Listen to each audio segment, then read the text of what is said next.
భరతనాట్యం తమిళనాడు అత్యంత పూర్వకాల నాట్యం. భావం, రాగం, తాళం, నాట్యం కలిపిన రూపం. శిల్పాకార శైలితత్వం ఉంటుంది. కథక్ ఉత్తరప్రదేశ్ కథల నృత్యం. వేగవంతమైన పాద ప్రస్థానాలు, తిరుగులు, మొఘల్ ప్రభావం ఉంది.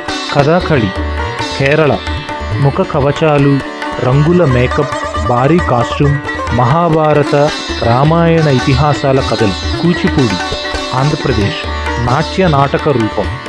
పాత్రలు పోషిస్తూ నాటకీయతతో కూడిన నృత్యం.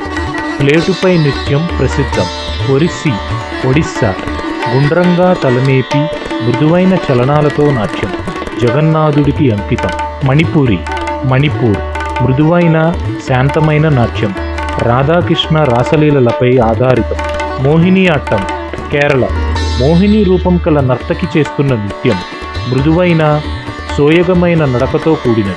సత్రియ అస్సాం శంకరదేవుడు నిర్మించిన వైష్ణవ సంప్రదాయ నృత్యం. సత్రాలలో ప్రదర్శింపబడుతుంది.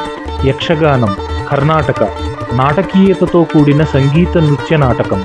భారీ కాస్ట్యూమ్స్, తలకవచాలు వాడతారు. ఆంధ్రనాట్యం ఆంధ్రప్రదేశ్ దేవదాసి సాంప్రదాయానికి చెందిన ప్రాచీన నాట్యం. ఆలయాలలో దేవతారాధన నిమిత్తం ప్రదర్శించేవారు.